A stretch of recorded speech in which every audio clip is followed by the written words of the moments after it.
Hello, bonsoir à toutes et à tous, j'espère que vous allez bien. Quelle ambiance déjà dans le chat cette soirée. Alors, je vais déjà en profiter pour remercier les abonnés, les nouveaux abonnés de ce live. Alors, Saki Saki Rumba, merci pour ton 8e mois de Prime, merci beaucoup à toi. Et Julien Enviave qui a encore régalé avec un abonnement offert à Max Verstappen, dont on va parler bien évidemment on va en parler, et qui a aussi offert un abonnement à Mercedes, le peut-être futur employeur de Max Verstappen. Merci beaucoup Batchi28 pour son Prime. 5e mois, 2e mois consécutif, Nitram Nitrin, merci beaucoup, 3e mois de sub, Aikemans Goat. Alors, on va en parler d'Anne Aikemans, ce pilote belge qui remplace Enzo Peugeot.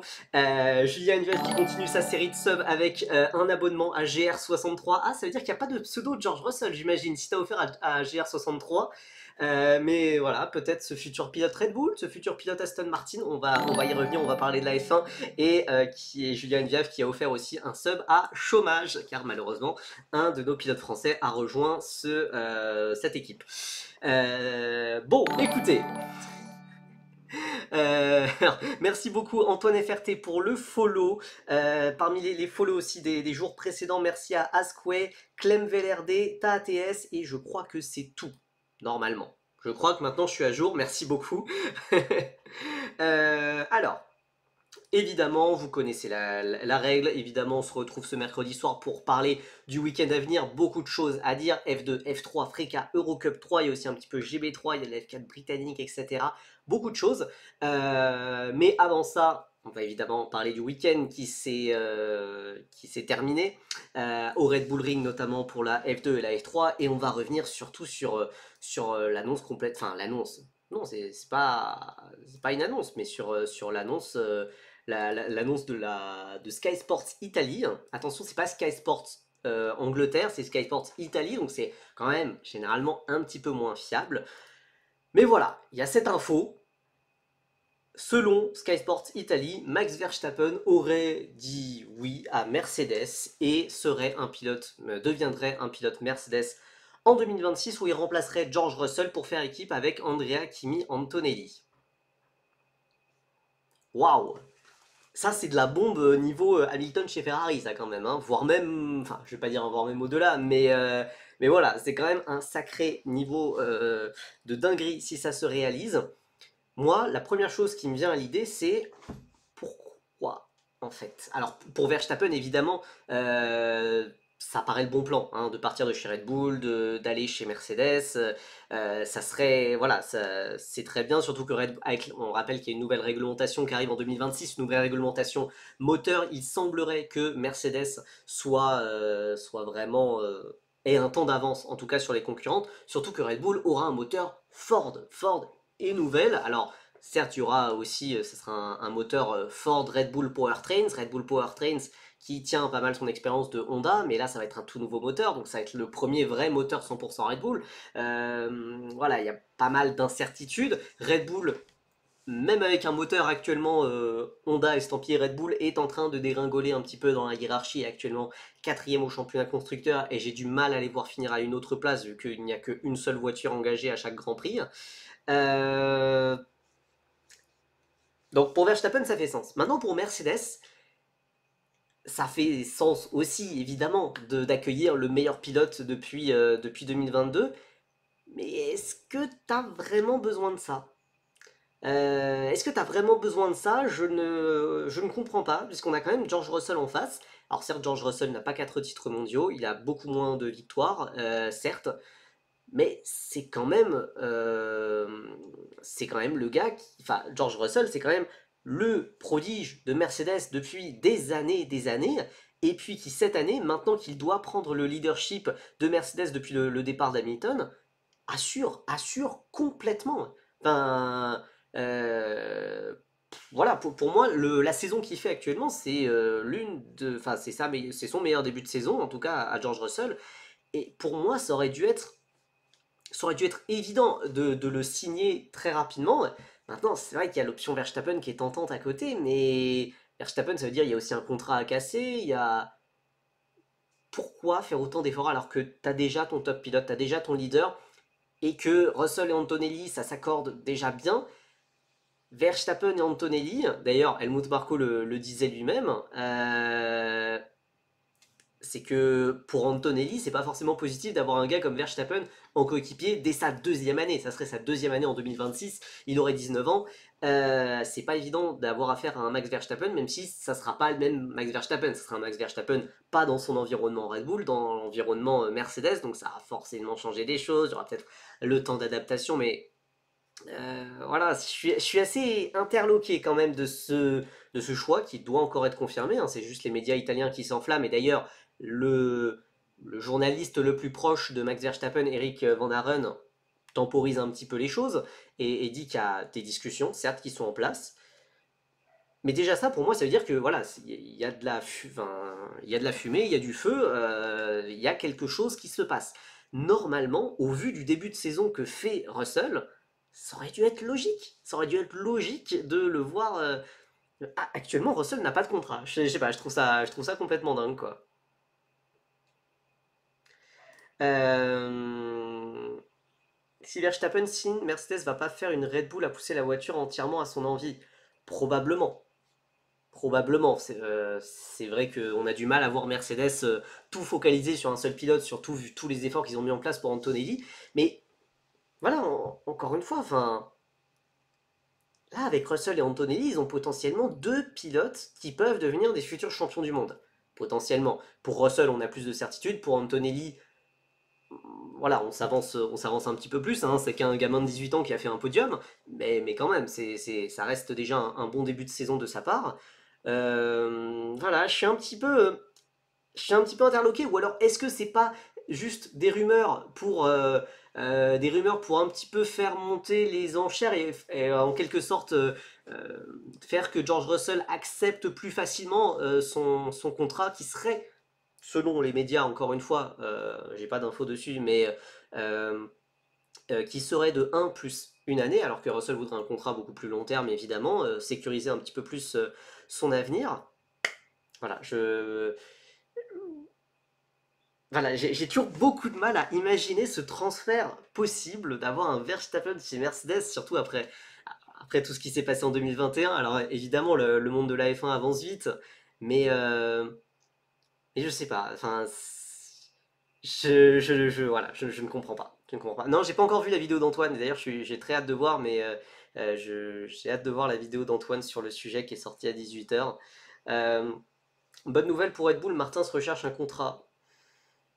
Hey, vous êtes encore plus delusional que moi, c'est incroyable, hein.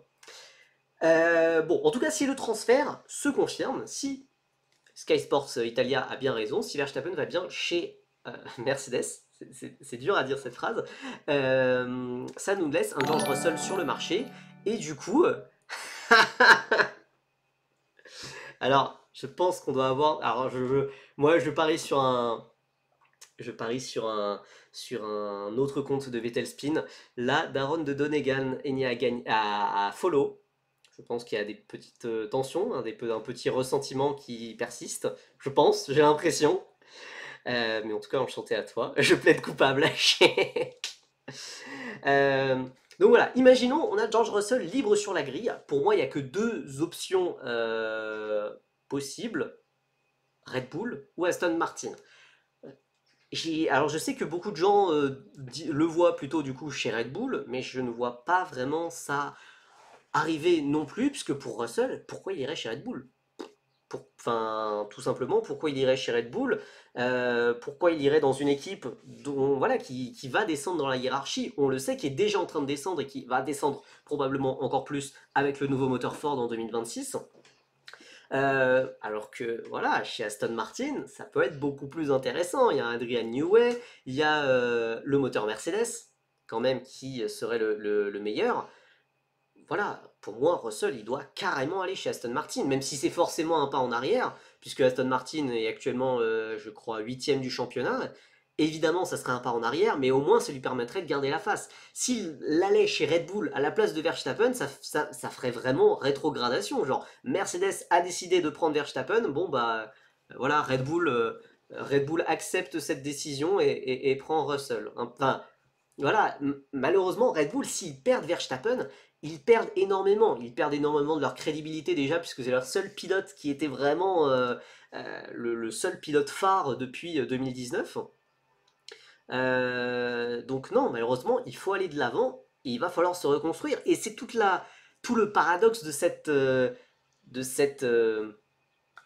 d'avoir tout misé que sur une seule voiture, c'est que du coup, t'as un peu grillé tes autres cartouches.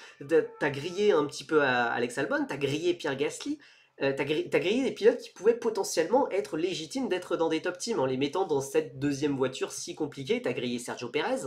Euh, voilà, donc tu vas devoir faire autrement. Tu vas devoir faire autrement. Est-ce que tu vas faire confiance à un Yuki Tsunoda qui est en difficulté? Est-ce que tu vas faire confiance à un Isaac Hadjar, je sais pas, ou même un Liam Lawson que t'as grillé en le mettant sur les deux premiers Grands Prix? Lindblad Hadjar. Ça serait. Alors, je pense pas pour une première année, mais en vrai, je sais pas. En tout cas, Red Bull doit aller de l'avant et peut pas faire, peut pas recycler, peut pas recycler des anciens pilotes. Et vraiment prendre Russell, ce serait un aveu de faiblesse terrible. Un retour à Williams, Albon avec. Non, non, Albon, il a aucun intérêt à quitter Williams. En plus, Williams, Mercedes. Donc, enfin, vraiment, si Albon et Sainz font tous les deux aussi confiance dans le projet Williams, c'est en grande partie parce qu'il y a le moteur Mercedes a priori. Les gens disent Piastri chez Red Bull, mais jamais il va accepter ce projet. C'est qui les gens? Euh, non, enfin, non, non, non. Alors peut-être à la rigueur, enfin, si vraiment le duel entre Piastri et Norris part en vrille, peut-être que le perdant devra partir, je sais pas, mais pourquoi pas dans ce sens-là? Mais même, je vois pas vraiment ça, je vois pas vraiment ça arriver, puisque le duel a l'air quand même assez gentil, gentil quand même. Pour le moment, en tout cas, on est peut-être que sur la première moitié d'année, mais c'est c'est pas un niveau Hamilton-Rosberg, la rivalité qu'il y a entre les deux, le côté mental, voilà. Je pense que ça peut, voilà, Piastri et Norris, ils peuvent continuer après cette bataille pour le titre en 2025. Si jamais Max part de chez Red Bull, son remplaçant sera Lindblad.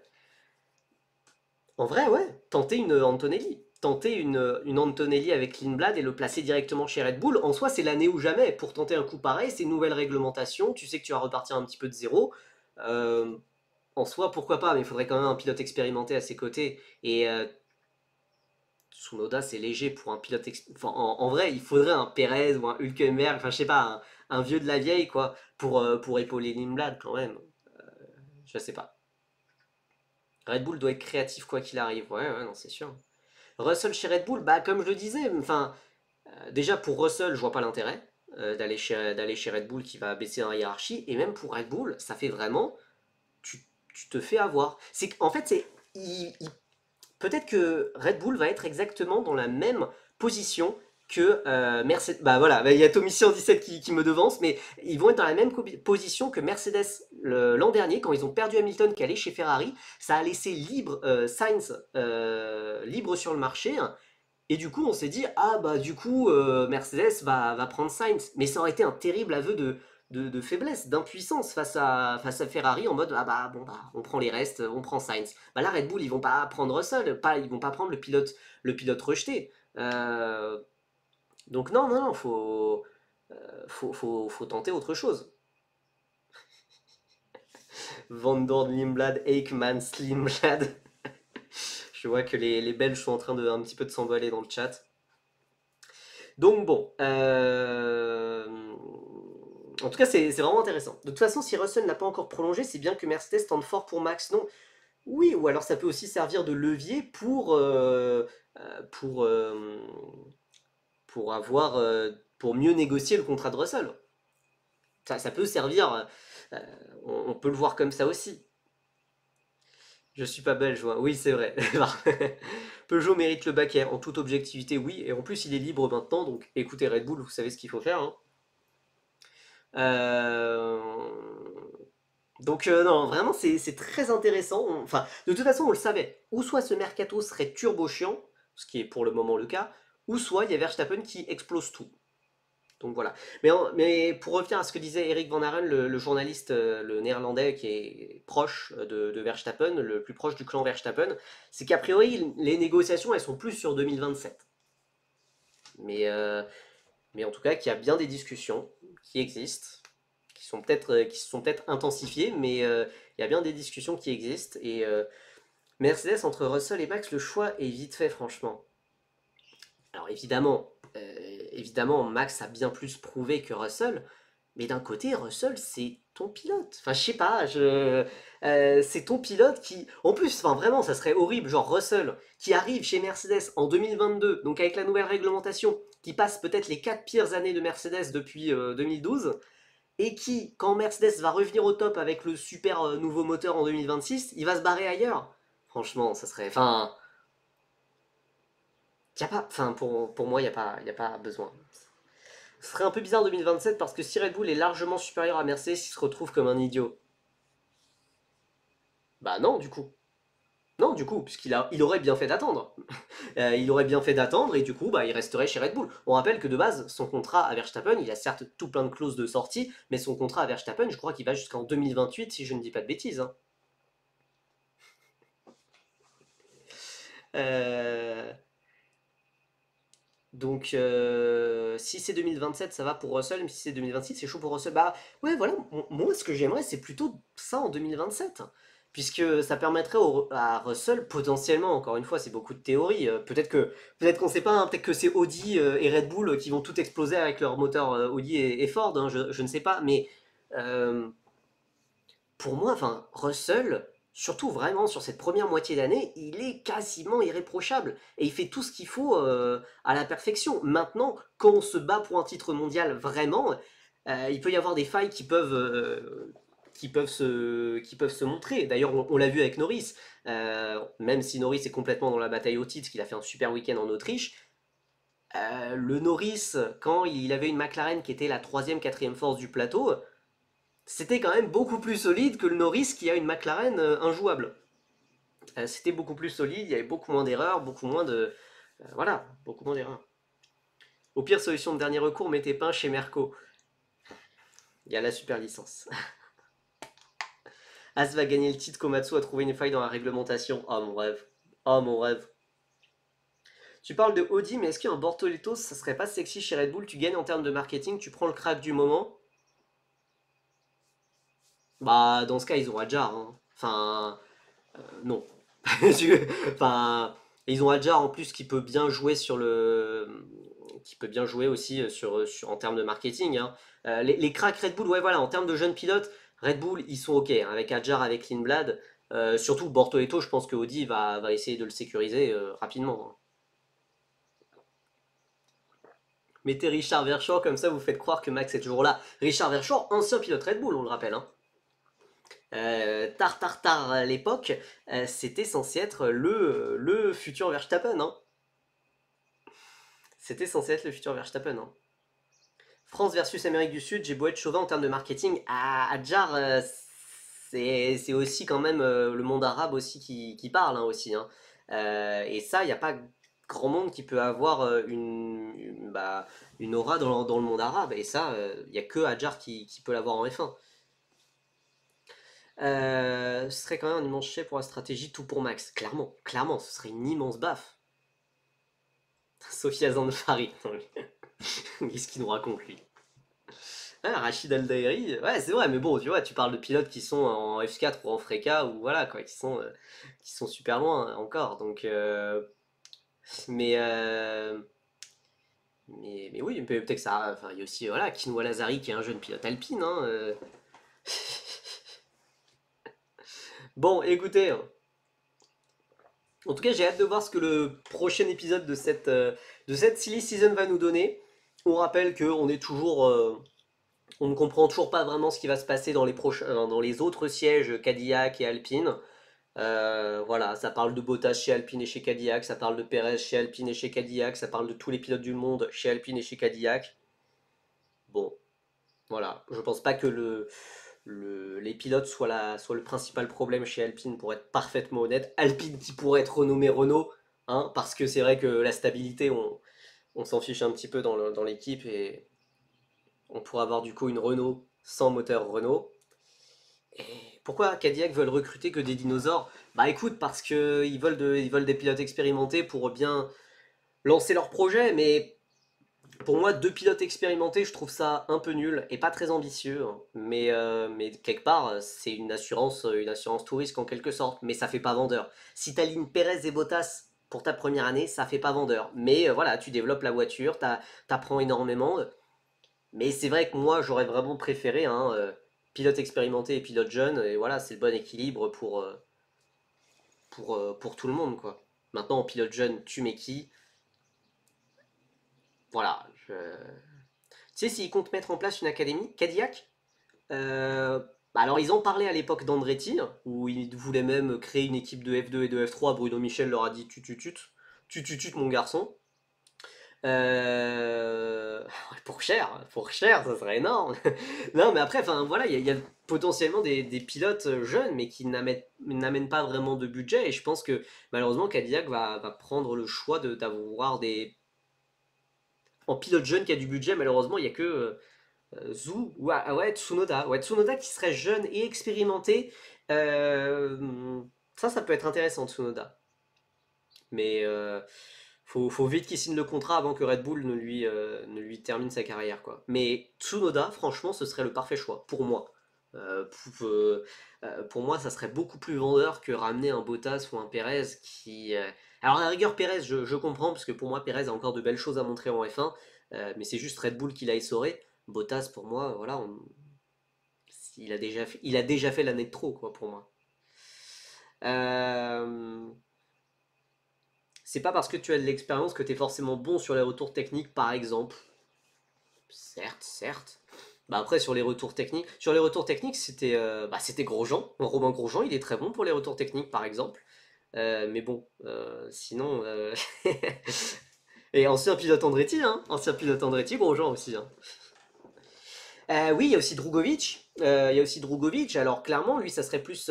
Ça serait, a priori, de ce que je comprends, en jeune pilote, ça serait le mieux placé actuellement. En jeune pilote. Mais il y a aussi l'option comme quoi Cadillac prendrait que des Français, quoi. Je me suis emmêlé les pinceaux avec le message d'Antoine Ferté que Cadillac prenne que des expérimentés. Mais en plus, Drugovic, l'air de rien, bah, c'est vrai qu'au final, il commence à avoir de l'expérience, hein. 4 ans d'essai libre, au final, ça commence à venir. Servir le café à Fernando Alonso et Lance Stroll depuis 3 ans, ça sert aussi, hein. Antoine Delamotte Cadillac était lui-même français, tout comme Gaston Chevrolet. Purée, ça fleure bon les années 1910, ça, hein. Voire même peut-être avant, hein. Pour Antoine Delamotte Cadillac, ça a l'air bien ancien, ça. Bon, écoutez, je pense qu'on va déjà fermer cette petite page Formule 1. On va fermer cette petite page Formule 1, mais voilà. C'est intéressant, il y a quand même pas mal de pilotes qui peuvent graviter autour des derniers sièges restants. Maintenant, est-ce qu'on peut avoir des nouveaux pilotes en F1? Je sais pas. En dehors d'Harvey Lindblad, bien entendu. Alexa Quintin chez Red Bull, bah écoute, pourquoi pas. Euh, non, mais ouais, est-ce qu'il peut y avoir des Alex Dunn qui peuvent venir un petit peu chambouler le marché? Est-ce qu'il peut y avoir un Crawford qui est américain? Est-ce qu'il peut y avoir, voilà, Jack Dennis, ouais, si tu veux aussi, je comprends pas le principe, mais ouais.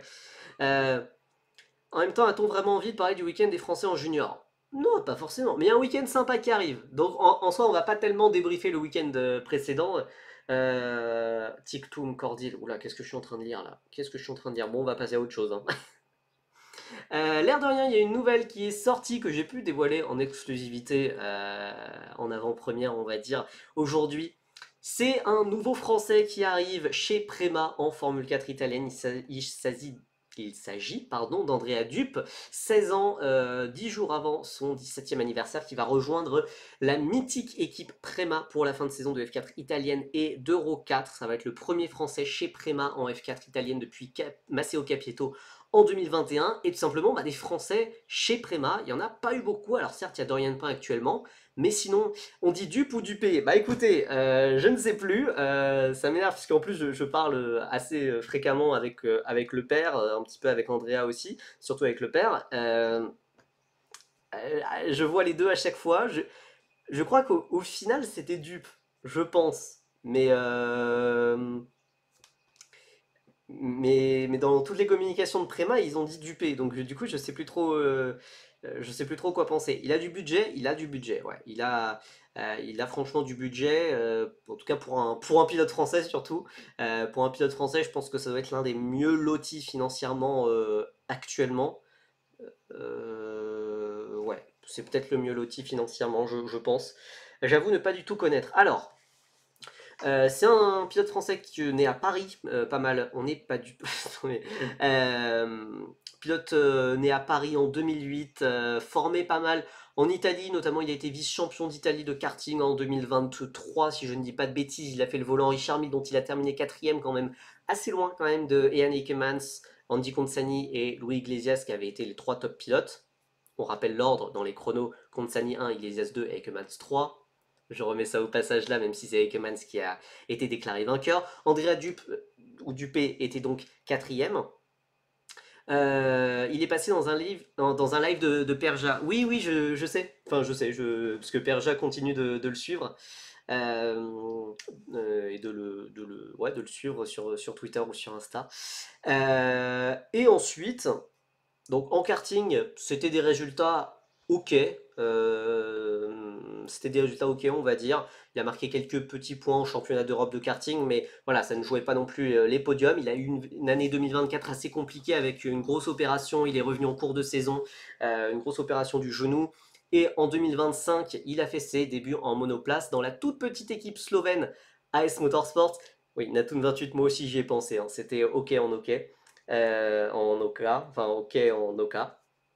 Euh, qui est évidemment Oka, c'est la catégorie de karting pour les plus de 14 ans. Tu m'as perdu. Début 2025, du coup, il fait ses débuts en monoplace chez AS Motorsport, l'équipe slovène en Formula Winter Series, et il est franchement plutôt pas mal puisqu'il fait, enfin, face à un gros peloton quand même, il fait plusieurs podiums rookies, il arrive à marquer plusieurs points, c'est plutôt prometteur. Et arrive la F4 italienne, il change d'équipe et il va chez PHM Racing. Et malheureusement, ça se passe vraiment pas bien, hein. Voilà, ses trois premiers week-ends. Il est actuellement, je crois, 28e ou 29e du championnat. Il n'a pas encore marqué de points. Voilà, on avait vu beaucoup plus de choses intéressantes cet hiver. Et là, ces trois premiers week-ends, ça a été franchement compliqué. PHM, l'ambiance a priori est pas au beau fixe, et donc Andrea Dup est sorti de cet environnement pour aller chez Prema. Prema qu'il connaît bien parce qu'il avait déjà roulé pour eux un petit peu en karting.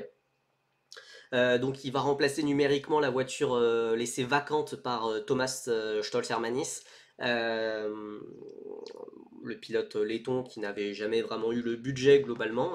Voilà, maintenant il arrive en cours d'année.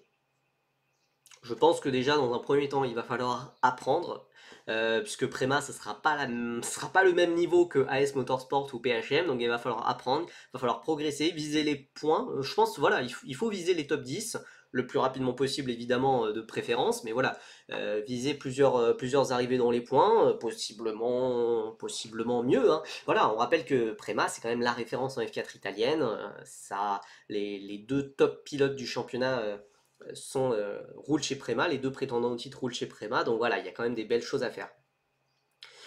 Du coup, c'est un petit coup de chance est arrivé chez Prema où il intéressait des top teams. Bah, c'est un petit coup de chance quand même, puisque partir de PHM et trouver une équipe en cours de saison, c'est quand même un petit coup de chance. Qu'il y ait une place qui ait pu se libérer, qu'il ait pu avoir aussi le budget pour rejoindre chez Prema. C'est un petit coup de chance. Maintenant, ça aide le fait qu'il ait été un ancien pilote Prema, ils le connaissent. Donc voilà, il y a toujours eu des bons liens entre Prema et Dup. Donc voilà, à voir ce que ça va donner sur la piste, mais voilà, on va espérer des points. Je pense qu'il va plutôt repartir sur une deuxième année de F4 en 2026. Et là, par contre, il faudra viser beaucoup plus haut. Mais voilà, pour finir sa première année d'apprentissage avec eux, c'est pas mal. Chez Prema, ils sont pas dupes. Eh, vas-y, tu vas la faire. Tu vas la faire combien de fois? Alors déjà, Nitram, c'est très raciste. En plus, le pilote qatari est vraiment pas mauvais. Euh, Al Soulaiti, je crois, si je ne dis pas de bêtises, Bader Al Soulaiti. Mais non, non, évidemment, son début de saison en F4 italienne a été compliqué. Ça, on va pas se le cacher. Mais l'hiver était franchement pas dégueu. Euh, Était pas dégueu. Après, voilà, je sais pas s'il aura le potentiel d'aller en Formule 1. Voilà, pour le moment, il n'a En karting, en tout cas, il n'a pas la trajectoire d'un pilote de F1, pour être parfaitement honnête. Maintenant, on ne sait pas, hein, il y a des pilotes qui peuvent se révéler plus tardivement. Bortoleto, qui était dominé par ses coéquipiers en F4, n'avait pas la trajectoire d'un pilote de F1, alors que Beganovic et Minissi. Résultat, il y en a un qui marque des points en F1, quand d'autres galèrent à marquer des points en F2. Voilà, euh, donc voilà, écoutez, ça va être un petit peu à suivre. Premier week-end pour lui au Mugello, le week-end du 12-13 juillet. Et ensuite, le week-end d'après, il sera au Castellet pour la première manche de l'Euro 4. Donc voilà, écoutez, ça peut être sympa. Ce qui me dérange surtout, c'est la comparaison avec Cosma. Alors Cosma, je crois que, donc pilote roumain, qui avait fait aussi toute la pré-saison avec PHM. Enfin, je crois, si je ne dis pas de bêtises. Voilà. Euh, Voilà, et je aussi de ce que j'ai compris, mais ça je sais pas, j'ai pas toutes les sources, mais je sais que Andrea était pas forcément à 100% sur ce début de saison. Donc voilà, j'ai cru comprendre qu'il rejoindrait 3-2-1 Perform, vous savez le centre d'entraînement, on va dire un petit peu physique, euh, de préparation physique dans les Pyrénées, où il y a notamment Esteban Ocon ou plein d'autres qui s'entraînent.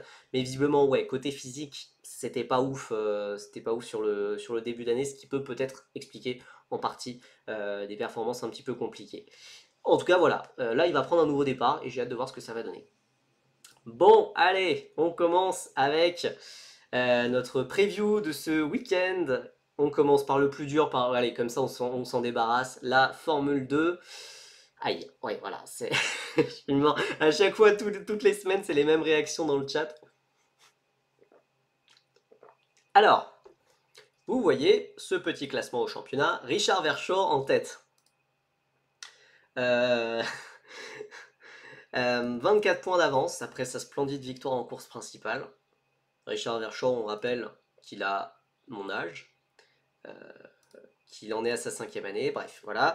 On a ensuite Alex Dunn, qui avait été un brillant deuxième, mais qui a été disqualifié de la course principale après avoir tassé Victor Martins durant la course.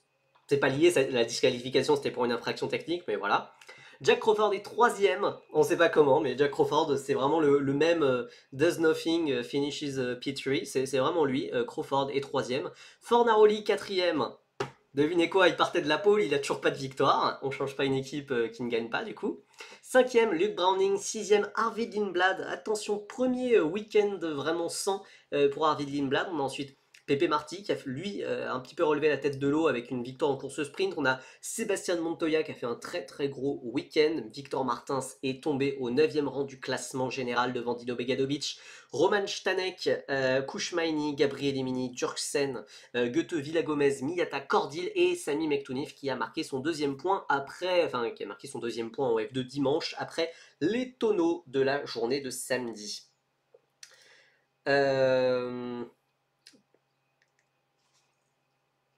Bien joué Verschoor, il est temps de passer à la F3. Résumé de la F2, oh le crash, oh le deuxième crash, oh Verschoor leader.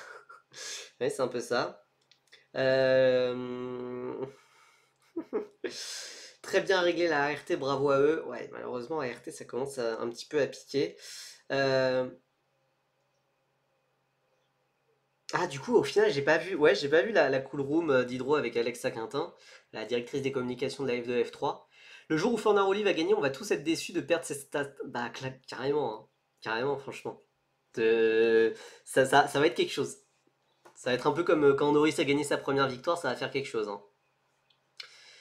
Bon, voilà, j'avais envie de faire quand même une diapo sur Richard Verschoor quand même depuis le temps. Il a 24 points d'avance, il est propre, il est rapide, il fait pas vraiment d'erreur, il est dans une bonne équipe. Voilà, il semble dans les bonnes conditions pour performer. C'est bien, pas de chance, tout le monde s'en fout. C'est sa 5e saison, on rappelle qu'il a débuté la F2 en même temps qu'Oscar Piastri, qui est en tête du championnat du monde de Formule 1, que Arvid Lindblad a commencé la monoplace 18 mois après lui. Voilà. Après, voilà, il faut voir les choses d'un côté positif, on va dire. S'il gagne, il pourra plus revenir en F2. Donc voilà, écoutez, faut prendre le positif. Martin, ça a de l'avenir si Verschoor gagne au bout de 5 ans. C'est bien la preuve faut jamais perdre espoir, hein. Amaury Cordil, contender au podium, je pense que c'est une caméra cachée. Je pense que c'était pour l'effet dramatique de son spin dans le dernier tour, ça rendait les choses plus intenses. Bon, voilà, le Verchor, j'ai pas spécialement grand chose à dire, parce que, enfin voilà, c'est bien, mais en fait, il pourrait même exploser tout le monde. J'ai l'impression que tout le monde s'en fiche, et bah, un petit peu à raison, malheureusement, parce que c'est vrai que, bah, voilà, plus personne ne fait attention à lui. Et c'est normal quand tu es dans ce championnat depuis si longtemps. Et c'est pas du tout un mauvais pilote comme, voilà, Bochung, Nissany, Gelael, qu'on a pu voir végéter dans ce championnat pendant des années. C'est un bon pilote. Et voilà, forcément, au bout d'un moment, comme un petit peu comme Nick De Vries, un autre pilote néerlandais qui a gagné la F2 à sa quatrième saison, je crois, au bout d'un moment, bah forcément, forcément. Euh, la réelle question, c'est comment va faire Verschoor sans la F2, il sera perdu le pauvre. Mais ouais, qu'est-ce qu'il va faire de sa vie? Puisque clairement, il va pas aller en F1, hein. Il n'y a aucune... Verschoor était champion de F4 il y a quasi 10 ans. Ouais, il était, je crois, le premier champion de F4 espagnol en 2016. Ouais, ouais. Bochum, il était pas dégueu. Alors, il était pas dégueu, mais Verschoor est bien meilleur quand même. Verschoor est bien, bien meilleur. Ça a toujours été un bon pilote, Richard Verschoor, alors que Bochung, il était vraiment pas ouf, et c'est un peu après, au fil de son expérience, qu'il a commencé à devenir bon. Euh, champion de F4 espagnol et de SMP F4. Oh, la F4 russe, la F4 Europe du Nord-Est ou quelque chose comme ça. Il y a au moins deux champions de F4 espagnol en F2. Eh oui, avec Amaury Cordil, oui, oui, oui. Bon, il y a deux choses spécialement, je pense, enfin voilà. En F2, il y a surtout deux pilotes qu'on essaye de regarder tous les week-ends. C'est Arvid Lindblad et Victor Martins, pour des raisons un petit peu différentes. L'un parce qu'il est français et qu'il est quand même dans une académie F1. L'autre parce que c'est très probablement un futur pilote de F1. Là, pour la première fois, on a assisté au premier week-end raté d'Arvid Lindblad. Vraiment, du début jusqu'à la fin, c'est raté. Pourtant, en plus, sur les terres de Red Bull, donc ça pique un petit peu. Mais voilà, il a eu une mauvaise qualif, il a été battu par Pepe Marty, il a gêné des pilotes, comme Pepe Marty aussi, donc il a eu une pénalité de 3 places. En course sprint, il y a cet accident spectaculaire avec Sami Mektounif et Luke Browning. Voilà. Sur Twitter, globalement, ça a jugé Sami Mektounif coupable. Pour moi, alors certes, son dépassement est audacieux, mais bah, il était là, il y avait la place, et pour moi, c'est plutôt Arvid Lindblad qui fait un 3 de front et qui essaye de doubler Browning, alors qu'il sait pertinemment qu'il y a bien Mektounif qui est juste derrière, qui est en train de le dépasser. Donc voilà, pour moi, c'est plus Lindblad qui se décale bien trop tardivement, et en plus, sa défense à la radio, pour moi, où il dit que ah bah j'avais pas vu Samy, frérot, tu défends face à lui depuis 100 mètres, depuis 300 mètres déjà, voilà. Mais à la rigueur, je peux comprendre, évidemment, le dépassement de Samy était optimiste, certes, certes. En tout cas, ça a été jugé en incident de course, donc bon, c'est bien la preuve que voilà, il n'y avait pas forcément beaucoup de choses à dire à ce sujet. Et puis, bah, il y a eu ce crash dans le dernier tour, je crois, en course principale, où du coup, au même virage aussi, il met Oli Goethe dans le décor. Bon, et là, par contre, Arvid Lindblad a été jugé coupable. Voilà. Euh... Ouais, éviter le spin, t'es en roue libre, il se passe quoi là? Donc bon, voilà, premier week-end raté d'Arvid Lindblad. Faut voir comment il arrive à rebondir maintenant à Silverstone, qui est son week-end à la maison. Parce que c'est pas le week-end à la maison de Red Bull, c'est le week-end à la maison d'Arvid Lindblad. Donc à voir comment ça va se passer. En fait, depuis ce qui se passe avec Berman, Antonelli, Adjar, etc. en F1, je sais plus quoi déduire des courses de F2. Pas grand-chose. Pas grand-chose. C'est pas évident. C'est pas évident. Et je pense que de toute façon, les équipes de F1 le savent très bien. Et c'est pour ça qu'il y a autant de tests avec des anciennes F1 qui se font actuellement, notamment pour Victor Martins. Euh, voilà. Je- Les courses de F2, je sais pas, le fait que Alex Dunn passe de 14e de F3 à 2e de F2 laisse un petit peu songeur. Sébastien Montoya aussi, qui paraît qui est un bon pilote, mais qui a été vraiment très anonyme pendant ces 2 ans et demi en F3, et qui là nous sort des performances de feu de Dieu. Et Amaury Cordil qui joue le podium. Pendant ce temps-là, Victor Martins joue les P7. C'est. Voilà, il y a beaucoup de choses qui ne s'explique pas vraiment dans ce championnat, et c'est pour ça que la F1, les équipes de F1 jugent avec les tests de F1.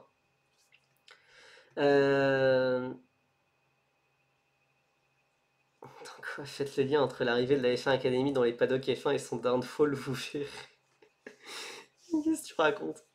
Euh, Donc bon, écoutez, voilà. Pour en revenir par contre justement voilà, à Victor Martins, mettez Martins dans la voiture de Montoya pour voir un truc. Ah, ça serait intéressant, hein. S'il y avait comme en F4 française, la règle où on peut échanger les moteurs, enfin où une fois que tu as gagné 3 courses, t'échanges un moteur avec un autre pilote au hasard, ça franchement, ça serait sympa. Malheureusement, ça ne marche pas comme ça en Formule 2.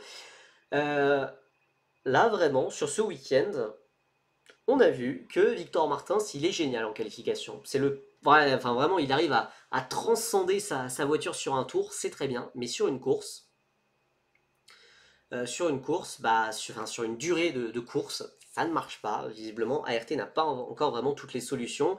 La voiture dégrade trop vite ses pneus, c'est toujours l'un des premiers pilotes à s'arrêter. Et du coup, bah, ça fait que voilà, à 7-8 tours de la fin, il a des pneus complètement morts et il passe de mener virtuellement la course à finir P7. Voilà, c'est frustrant. C'est frustrant. Même avec un moteur sur cheat, Montoya et Cordy ne peuvent pas gagner 3 courses. Ouais, non, faudrait pas gagner 3. Ouais, ouais, c'est dur de faire une règle comme ça en F2, mais oui. Ouais. Donc bon, écoutez, on va dire que voilà, pour Martins, il faut se focaliser sur les tests de Formule 1, mais en tout cas, c'est bien la preuve que faire une troisième saison de F2 n'avait aucun sens. Voilà, et malheureusement, voilà, Théo Pourchaire, lui, il avait réussi à être champion sur sa troisième année, sur une année où il avait tout à perdre, il a été champion. Victor Martins, bah, malheureusement, voilà, ART n'a pas le niveau qu'elle avait en 2023. Peut-être que ça reviendra bientôt, mais voilà, ça ne marche pas. Il y a des rookies prévus en FP1 ce week-end? Non. Pas pour le moment en tout cas. Si, Arvid Limblad, pardon. Arvid Limblad, bien entendu. Arvid Limblad qui va rouler chez Red Bull. Et Paul Aron qui est prévu chez Sauber. Bah ouais. Le jeune pilote alpine, le pilote de réserve, enfin l'un des 36 000 pilotes de réserve alpine, euh, est prêté à Sauber. Je cherchais pas à comprendre, hein. Mais du coup, oui, il y a Lindblad qui sera chez Red Bull en remplacement de Tsunoda. Oui, oui, oui, ne cherchez pas à comprendre, hein, mais c'est juste, voilà, vous en faites pas, c'est Alpine et Sauber qui gèrent leurs pilotes. Voilà, c'est Alpine et Sauber, quoi. Euh, RT a deux doigts d'être aussi mauvais que Trident. Waouh, dose. Mais non, c'est compliqué. Et puis voilà, j'ai même pas parlé de des 36 000 casse-moteurs qu'il y a eu, mais voilà, Mini, Miyata, tout ça, enfin, Cordil aussi, même si évidemment c'était assez cool, mais non, c'est complètement ridicule. Les fortes chaleurs ont pas dû aider, hein, c'est sûr, hein, mais c'était ridicule. Encore plus que d'habitude. Il faut le faire ça. À noter par contre ce week-end à Silverstone, comme en 2024, peut-être qu'il pourrait y avoir de la pluie. Donc ça peut être intéressant, ça peut rebattre les cartes, ça peut potentiellement aussi un peu niveler les différences de performance entre les moteurs. Voilà, est-ce qu'il peut y avoir du coup, un peu comme l'an dernier, une Antonelli bis, voilà, un pilote qui nous sort une performance de génie et qui explose tout le monde? Pourquoi pas? Pourquoi pas? Voilà, j'ai hâte de voir ce que ça peut faire. S'il y a de la pluie, pour le moment, c'est pas sûr. En tout cas, ça devrait être nuageux, en tout cas. Je me souviens que la RT était cheat sous la pluie. Ah bon? Là, comme ça, je me rappelle plus. Ça va être un carnage avec les ploucs dans certaines voitures. Ouais. Autant en F3, franchement, ils arrivent à bien se débrouiller, mais en F2, c'est vraiment une catastrophe, hein. On est sur l'une des pires années de la F2 depuis très longtemps, quoi. Euh, Bon, écoutez, enfin oui, donc voilà, l'info de Aiko Seto, je sais pas, hein, si les ART elles étaient bonnes sous la pluie, je me rappelle plus trop pour être honnête. Mais oui, cette info me plaît, donc elle est vraie, bah écoutez, on va croiser les doigts, hein. De facto, les ART chauffent plus, donc dégradent plus, donc meilleure mise en température sous la pluie. Normalement, c'est vrai que ça fait sens comme explication. On a déjà le script, après une superbe pole sous la pluie, Martin se fait prendre dans un accrochage en sprint et cale en feature race. Ouais, malheureusement on a déjà vu ce scénario au moins 4 fois cette année je crois. Bon allez, on a fini avec la F2. Oui, je suis désolé, j'ai pas fait un débrief précis du Red Bull Ring, mais c'est, enfin voilà, Mecha Chrome, voilà, les disques, enfin, voilà, j'ai pas spécialement la force de faire un débrief beaucoup plus long pour la F2, j'espère que vous m'en voudrez pas trop. Désolé de revenir sur ça, mais du coup Alpine prend un chèque pour la FP1 avec Sauber, bah j'espère, mais écoute, vu que c'est Alpine, je sais même pas. Euh, je sais pas, vu que c'est Alpine et qu'ils savent pas comment gérer des pilotes, comment gérer des contrats, je ne sais même pas. Mais j'espère. J'espère. J'ai pas spécialement d'explication moi, pour ça, mais voilà. Et puis en plus, Sauber, genre pourquoi ils prennent Aaron? Pourquoi? Merci beaucoup Akimi63 pour le sub à Mechachrome. Je crois qu'on l'avait pas encore faite celle-là, Mechachrome. Bah écoute, merci beaucoup à toi encore et merci beaucoup à Mechachrome pour le sub. You have just been Mechachrome, ouais, comme dit le même sur Twitter. Donc ouais, pour la FP1 pour Aaron, je sais pas trop ce que ça veut dire. Ça me fait un petit peu penser à la quand Schwartzman avait fait sa FP1 en prêt de Ferrari, alors qu'ils avaient Pourchaire et Maloney. Maloney qui au final n'a jamais touché une Formule 1, même en tant que jeune pilote Sauber. Je crois que c'est Alpine qui a demandé à Sauber, donc Sauber paye rien. Non, mais si c'est ça, c'est incroyable. Hein. Si c'est ça, c'est vraiment exceptionnel. J'ai pas les mots, genre. Parce que c'est vrai que Alpine, du coup, ils ont déjà fait leur FP1 avec Douane et avec Hirakawa. Ils ont déjà fait les F. Ah non, non, non. Non, non, il doit encore rester deux FP1 possibles. Non, non, puisque maintenant, c'est 4 FP1 qu'on doit réserver à des pilotes rookies. 2 dans chaque voiture. Donc non, j'ai pas les mots. Hein. J'espère que c'est pas ça. Hein. Mais bon, Alpine, c'est Alpine. Hein.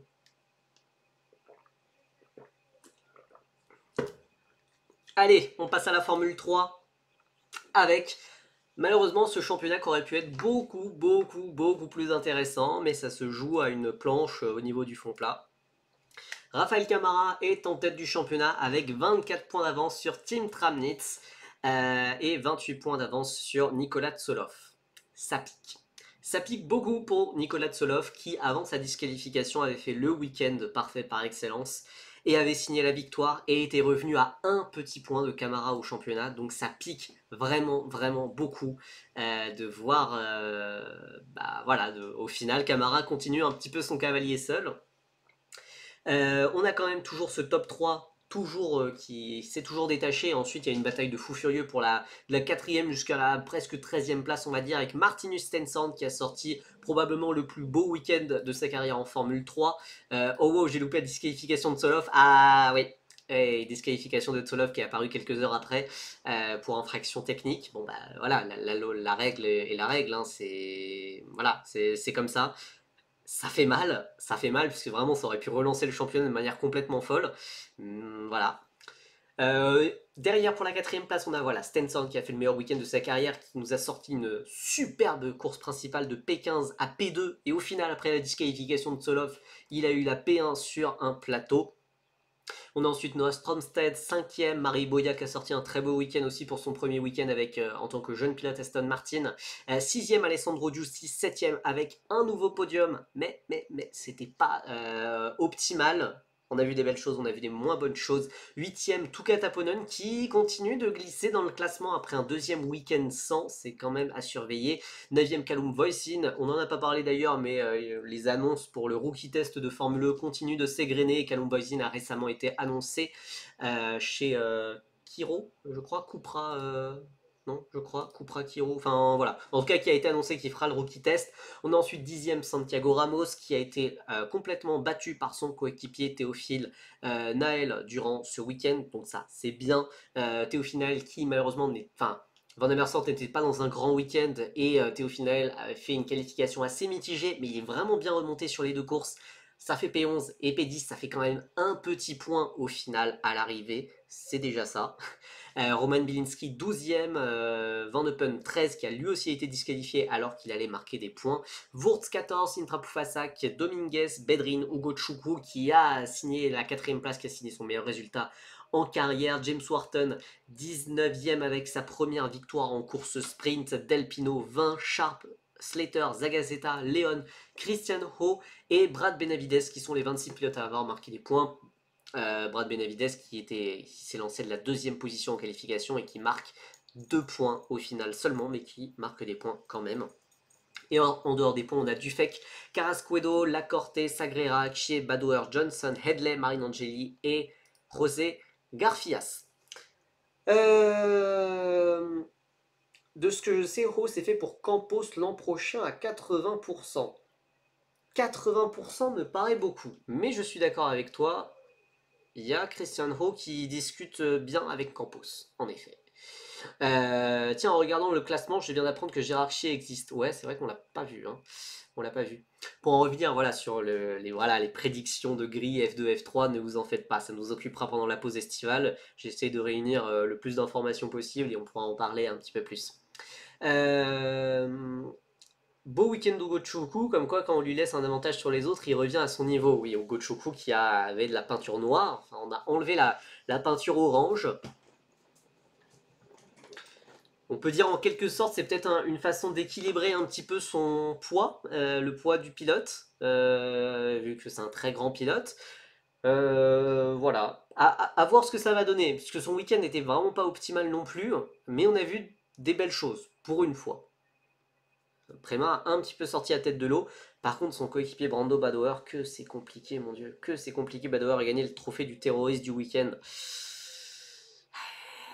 Il ne s'en sort pas. Il ne s'en sort pas. Et c'est vraiment le contraste avec le Badoer de la Freca, ou même le Badoer de la fin de F4 italienne. Waouh! Faut se mouiller la nuque. Hein. Un Badoer là qui marche dans les traces de son père. Hein. Qui provoque un crash avec Wurtz, vraiment le crash qui sent bon les années 90-2000 quoi. Enfin, c'est... Bref, évidemment, même le Badoer de cet hiver, oui, le Badoer de cet hiver avait été très bon aussi, je crois 4e du championnat au final de Formule Régionale Moyen-Orient, c'était très bon aussi. Hein.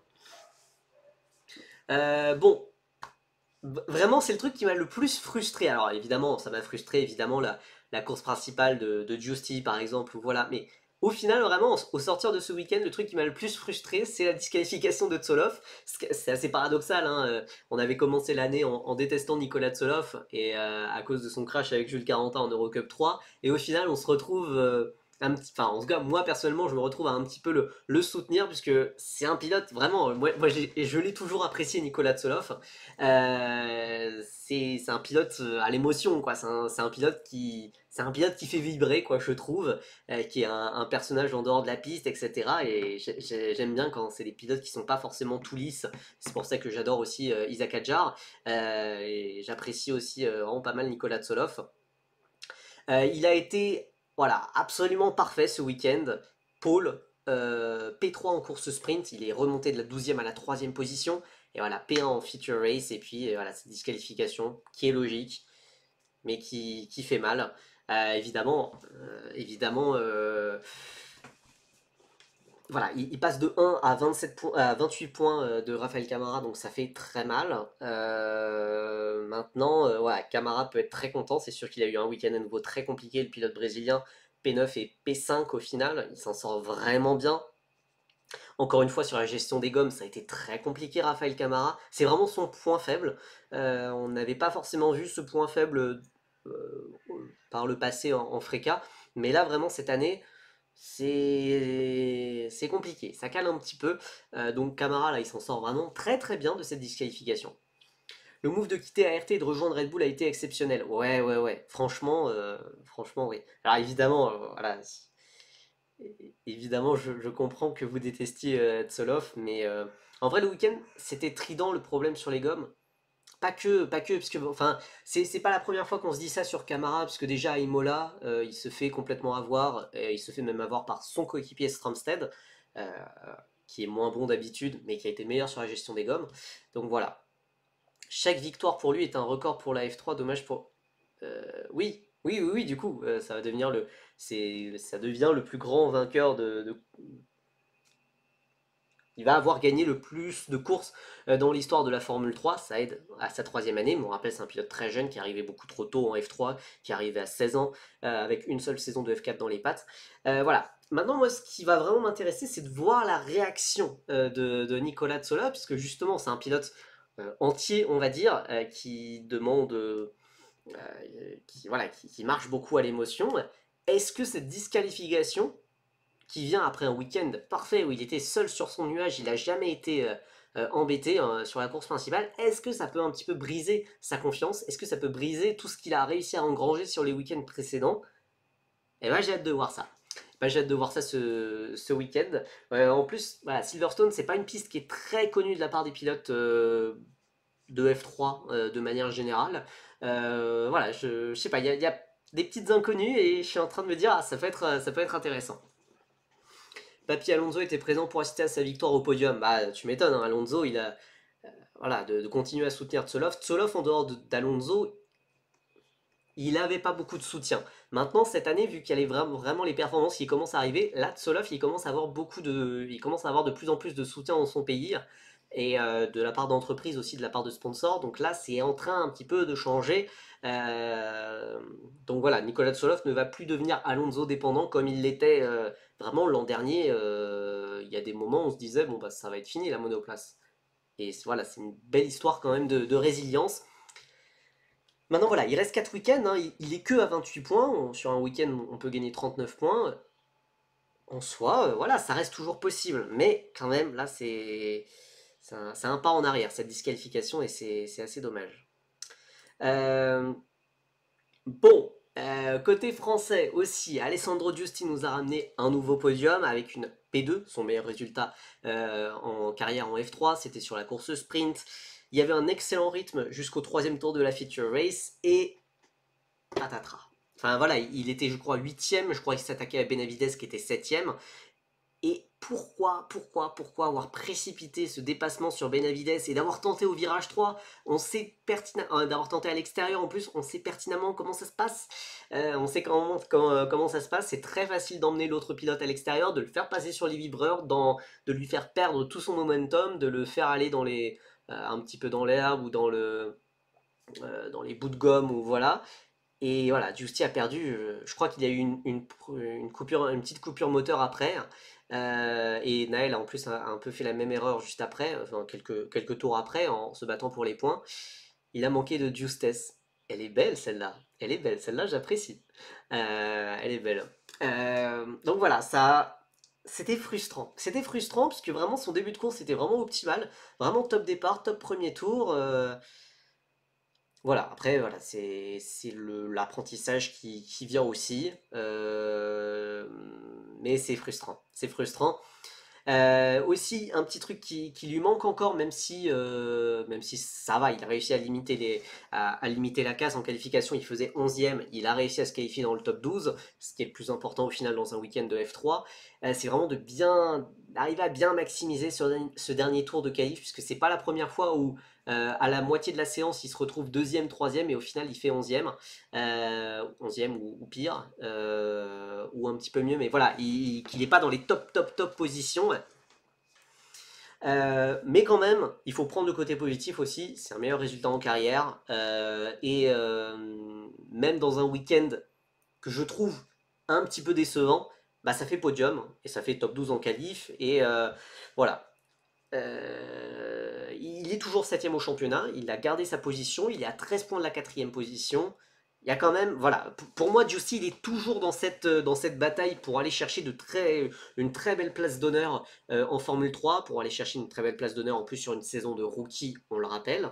Euh, Vraiment, dans un monde idéal, il cherche la 4ème place ou la 5ème, mais voilà, le top 5 est toujours accessible. Pour moi, c'est vraiment ça qu'il faut essayer de viser, qu'il faut essayer d'atteindre. Et s'il y a un top 5, il va devenir vraiment légitime pour une montée en F2 dès l'an prochain. S'il n'y a pas de top 5, voilà, de ce que je comprends, voilà, de toute façon, je l'ai dit sur la vidéo YouTube que j'ai sorti hier, que j'ai sorti hier voilà, sur la chaîne YouTube Percy F1 où on fait un petit peu le bilan de la première moitié de saison des 6 premiers mois de 2025 de nos Français. Actuellement, c'est un petit peu 50-50. Je pense que vraiment, voilà, Justy il a un petit peu son avenir entre ses mains. Et que voilà, faire un petit top 5 sur une saison de rookie, ça poserait les bases quand même. Ça le rendrait vraiment légitime pour une montée en F2. Sinon, j'ai peur quand même qu'il y ait un redoublement, un peu comme a eu Tim Tramnitz qui avait fait 9ème de sa première saison de F3, qui redouble et qui maintenant joue le titre.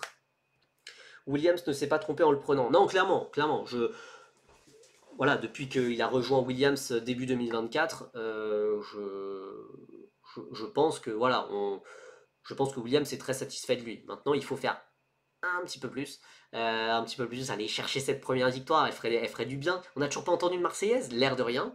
On n'a toujours pas entendu de Marseillaise cette année en F1, F2, F3.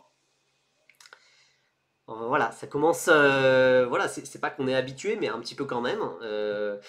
Voilà, les Hadjar, Pourchère, Martins nous ont habitués à ça.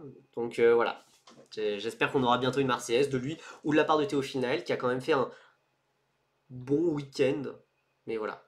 Saint-Éloque a annoncé Maillaveugle avant de supprimer la story. Non, sérieux?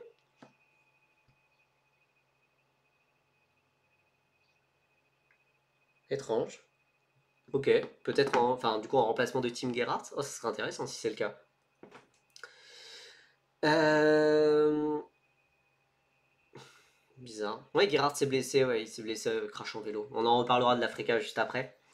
Euh, Oui, oui, oui, enfin évidemment. Oui, j'ai dit F1, F2, F3. Mais oui, en F1 Academy, il y a des Marseillaises pour Dorian Pain, bien évidemment. Voilà, les tops du week-end, forcément Team Tramis qui est deuxième au classement, malgré une qualif vraiment ratée, il maximise bien et marque des gros points. Stenson, bon, il nous a sorti le meilleur week-end de sa carrière, hein, en F3 en tout cas, de P15 à P1. Il relance complètement sa saison, puisque là, tout à coup, il passe je sais pas, il était 9ème ou peut-être 11ème, et là, tout à coup, il est 4ème au championnat. Ça peut relancer sa saison, voire même peut-être un peu plus. Boya et Ogochukwu qui ont fait vraiment des bons week-ends. James Wharton qui a fait sa victoire en course sprint, qui n'a pas fait trop de bêtises, qui a bien réussi à la garder sur la piste pour aller signer une première victoire. Parmi les flops, on a le rookie Nikita Johnson qui était chez Dams, qui était assez loin du compte. Ouais, loin du compte, vraiment pas dans la lutte au top 15, au top 20, voilà, c'était vraiment compliqué. Hop, la petite faute de frappe. Il va passer chez Hightech ce week-end, vu qu'il va remplacer Ressé Carrasquedo qui se concentre sur l'Eurocup 3. Donc voilà, Nikita Johnson qui aura le droit à un deuxième week-end. On a Stromstead aussi, Del Pino, Intrapuvasac, Benavides. C'était des pilotes qui s'étaient vraiment très bien qualifiés. Hein. Stromstead s'était qualifié 3, Del Pino 4, Intrapuvasac 5, Benavides 2. Au final, vraiment opportunité manquée. Alors Benavides marque 2 points. Ouais, ok. Mais ça a été compliqué. Tukataponen aussi anonyme. C'est pas dans ses habitudes, mais voilà, deuxième week-end sans points, où il est battu par Wharton et Van Eupen. Ça contraste un petit peu avec son début de saison qui avait été très régulier avec des podiums. Voilà, c'est assez surprenant pour être noté. Attention à pas foutre en l'air ses chances de F2 pour l'an prochain, parce que l'air de rien, il est en train de descendre au classement. Je crois qu'il est 8ème ou 9ème. Il est 8ème, ouais. Il y avait un excellent voilà, P3, P4, P7, P4, P2, P7. Et puis là, depuis Barcelone, c'est plus compliqué. À voir comment il va réagir ce week-end à Silverstone, peut-être sous la pluie aussi. D'ailleurs, sous la pluie, on rappelle, alors on n'a pas vu ce que ça avait donné. Hein. On ne sait pas encore les performances, le rythme de Justice sous la pluie en F3. Quoique ça avait été plutôt pas mal la course principale à Melbourne. Mais Justy en frécase sous la pluie, est-ce que vous vous rappelez? Est-ce que vous vous rappelez les souvenirs de 2024, les émotions, les victoires, les dépassements? Voilà, sous la pluie, Justy, c'est plutôt une valeur sûre normalement. Justy, s'il fait encore un ou deux podiums en principal, bonne place en sprint, ça peut viser la F2 en 2026 ou pas intéressant de se presser? Bah comme je l'ai dit, pour moi, il faut viser la F2 en 2026, puisque il est dans l'académie Williams. Albon et Sainz sont en contrat jusqu'à fin 2026. Il y aura potentiellement des places en 2027. Donc il faut essayer de se montrer Faut essayer d'être là, d'être présent dans l'antichambre de la F1 dès 2026 pour potentiellement déjà faire des tests F1 en 2026 et potentiellement être prêt en 2027. C'est très hypothétique, ce serait peut-être un peu rapide, mais pourquoi pas en soi, hein. Pourquoi pas en soi. C'est pour ça que moi je dis vraiment top 5 en F2, top 5 en F3 là, cette année, ça serait vraiment, pour moi c'est vraiment l'objectif qu'il doit essayer d'atteindre. Juste pour le timing, c'est quasi obligatoire. Après, on ne sait pas, hein, peut-être que Albon et Sainz vont rester une année de plus, mais en tout cas, ça le mettrait dans des bonnes conditions en vue de la F1. Donc voilà, voilà, à voir ce que ça va donner à Silverstone, piste que Alessandro Giusti va découvrir, tout comme Théophile Nael, ce week-end. On va passer à la Freca. Et oui, la Freca. Là, vous êtes peut-être en train de vous dire, mais j'avais oublié ce championnat. Oui, ce championnat n'a pas roulé depuis un mois. Vous voyez que la saison n'est pas très très avancée. On a fait que 3 week-ends sur 10, mais dans un mois, on aura fait 6 week-ends sur 10. On va avoir 3 week-ends sur voilà, les 5 prochaines semaines globalement. Donc peut-être que Williams va prendre Browning, on ne sait pas. On n'est jamais à l'abri. Mais voilà, si Giusti est en F2 en 2026 et fait des tests F1, ça le mettra dans les conditions pour prétendre à la F1. L'Africa qui revient voilà, pour son 4e meeting en Hongrie sur le Hungaroring. Freddy Slater a pris la tête du championnat après un week-end plein à Zandvoort où il a réussi à finir les 2 courses 7 fois. Et donc il a pris la tête du championnat pour un petit point face à Matteo De Palo qui sortait d'une double P6. On a ensuite Enzo Deligny, 3e meilleur français actuellement, qui est dans une très très bonne dynamique. Son absence de podium à Zandvoort ne rend pas hommage à son week-end où il avait été vraiment très solide, très impressionnant et pas verni forcément par les conditions de piste où il était toujours dans le moins bon groupe ou alors il était le premier à faire son temps en qualification alors que les conditions de piste s'amélioraient. Bref, voilà. Evan Gilter est 4e du championnat après un week-end néerlandais un petit peu plus compliqué où notamment il a eu un problème mécanique sur la course 2.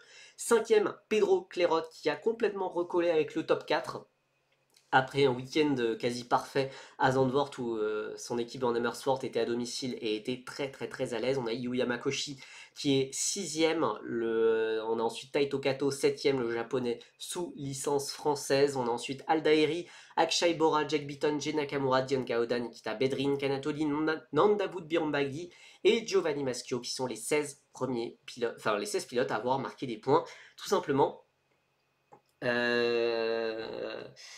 Aikemans va tellement remporter toutes les victoires rookie. Alors Aikemans qui, donc, je passe directement à la prochaine diapo parce que c'est le sujet de la prochaine. Voilà, Enzo Peugeot a quitté RPM en début de semaine. Forcément, petit gros coup de tonnerre quand même pour l'un des outsiders du championnat qui était carrément éligible, je pense, à un top 5, peut-être top 3 au championnat, hein. Il nous avait dit en interview avant le championnat qu'il visait le podium au championnat. Bon, visiblement, ça ne va pas arriver malheureusement. Il n'y a que 4 P11 comme meilleur résultat. J'étais extrêmement hype pour cette collaboration entre Peugeot et RPM. Et au final, ça aurait été vraiment un échec cuisant, tout simplement. Voilà, quand on voit que Peugeot est derrière Giovanni Maschio au classement, je pense que ça veut un petit peu tout dire. Voilà, voilà. Donc évidemment, cette collaboration aura volé en éclats après 3 week-ends seulement. Et Enzo Peugeot ne sera pas présent ce week-end en Hongrie. Il a potentiellement d'autres. Il discute potentiellement pour rebondir en monoplace, peut-être du CL Motorsport, peut-être de l'Eurocup 3. C'est difficile de voir ailleurs en monoplace actuellement, mais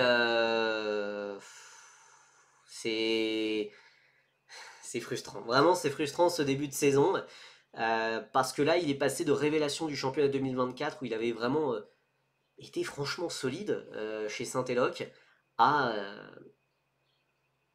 voilà, je ne sais pas de quoi son avenir sera fait. Et puis là, comme je l'ai dit sur ma vidéo YouTube, la F3 n'a jamais semblé aussi loin pour lui, parce qu'on rappelle que l'objectif de tous ces pilotes en FRECA, c'est de passer en F3 le plus rapidement possible.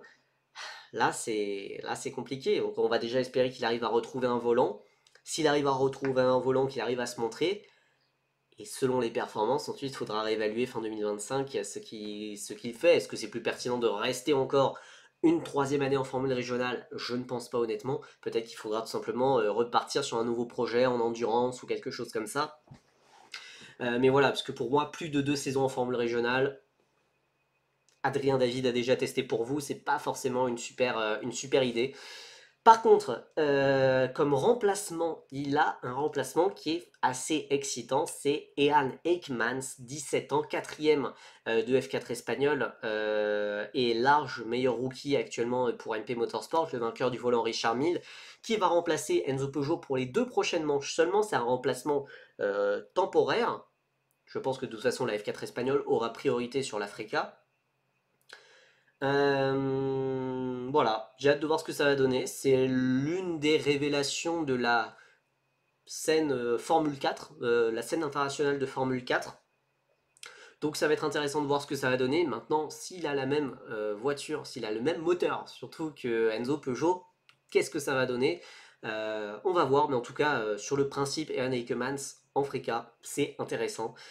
Voilà, il y a une génération dorée belge qui est en train d'arriver, qui est intéressante, qui doit évidemment faire beaucoup plaisir à Nitram Nitram, mais voilà, Strauven, Eijkmans, Raemakers, Van Langen, donc on a 4 Belges franchement talentueux, fils d'un ancien pilote de NICAR, oui, Wim Eijkmans, qui avait fait les Indianapolis 500 en 99 je crois.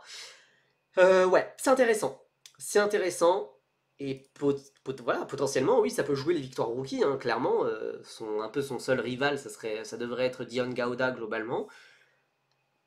Voilà, intéressant.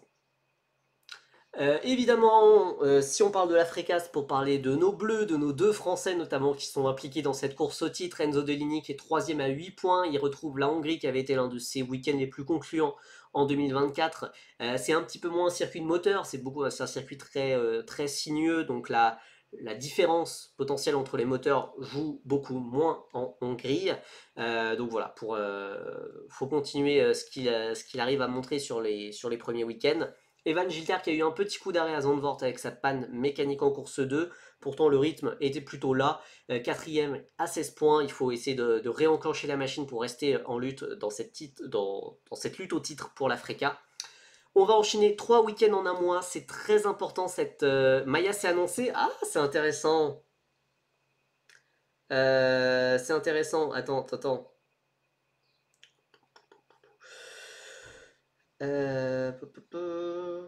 Ouais, Maya Veug. On va avoir Maya Veug en Fréca chez Saint-Éloque, ça c'est forcément intéressant. On va avoir Maya Veug qui avait fait de très belles performances en Fréca chez KIC Motorsport. Donc Maya Veug et Dorian Pain d'ailleurs vont se retrouver parce que Dorian Pain roule en Fréca avec Prema. Sauf que Maya Veug, elle, a réussi à s'adapter à la Fréca. Pas Dorian Pain pour le moment. Ça va être intéressant de voir avec Saint-Éloque ce que ça va donner, mais ça crée un petit quelque chose d'intéressant supplémentaire pour ce week-end de Fréca, de voir Maya Veug avec Saint-Éloque, avec une équipe française en plus. Voilà, pour en revenir à Deligny et Gilter, mais aussi à d'autres pilotes qui visent la F3, on enchaîne 3 week-ends en un mois, il faut aussi bien gérer tout ce qui se passe à côté de la piste, toutes les discussions, toutes les négociations, même si c'est pas eux personnellement généralement qui gèrent... qui font ces négociations, mais voilà, il faut aussi bien se mettre en valeur pour la F3, pas trop en faire non plus. Voilà, on sait Deligny et Gilter, c'est 2 pilotes qu'on devrait retrouver normalement en Formule 3. Voilà. On attend toujours l'Académie pour Deligny. On espère que ça pourra peut-être revenir chez Red Bull. Voilà. En vrai, Gilder, il est déjà avec ART F3. On sait pas. On sait pas. A priori, oui. Alors c'est vrai, en plus de ce qu'il nous avait dit en live quand on avait co-commenté la course 1 de F4 France à Spa-Francorchamps il y a 2 semaines. Enfin, c'est vrai que Evan semblait vouloir rester avec ART en F3. Maintenant, moi je me souviens aussi des commentaires qu'avait fait Alessandro Giusti quand il a été passé sur la chaîne il y a un an. Et dans le sous-texte, on comprenait aussi qu'il allait rester chez ART en F3. Au final, pas du tout. Pas du tout. Williams et ART s'étaient un petit peu éloignés à ce moment-là, donc au final ça avait signé chez MP. Donc voilà, c'est jamais fait tant que c'est pas officialisé ou tant que moi j'ai pas des infos à ce sujet-là. Donc voilà, pour le moment, mais c'est vrai que ça paraît le plus probable pour le moment. Euh,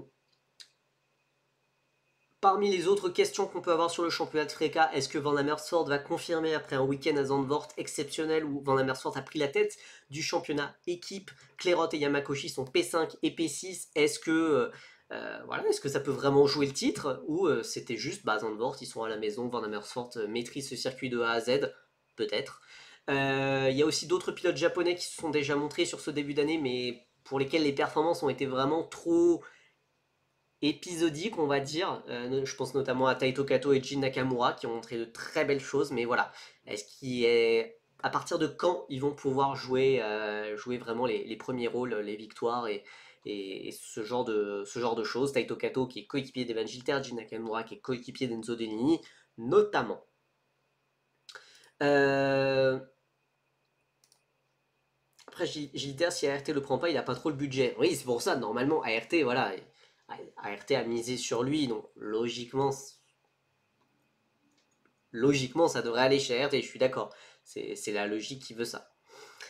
On a aussi d'autres championnats qui sont de retour ce week-end avec l'Eurocup 3 qui, après le week-end du Castellet, arrive à l'Autodromo Nazionale di Monza sur les terres de Mattia Colnaghi et Valerio Rinicella, les prétendants au titre. Vous voyez ce championnat où Kasper Stuka a pris la tête après sa victoire au Castellet devant Colnaghi, Rivera, le jeune pilote Red Bull et Rinicella. Ensuite, un petit peu détaché de ce top 4, on a Carrasquedo, Maciej Gladish, Jules Caranta, James Egozi, Gareth Berry, Enzo Tarnvanishpool, Macedo, Fittipaldi, Cardenas, Apkazava, Yannis Steven Edens qui, alors je ne sais pas pourquoi, je ne lui ai pas encore demandé, mais Yannis Steven Edens malheureusement ne sera pas là sur ce week-end d'Eurocup 3.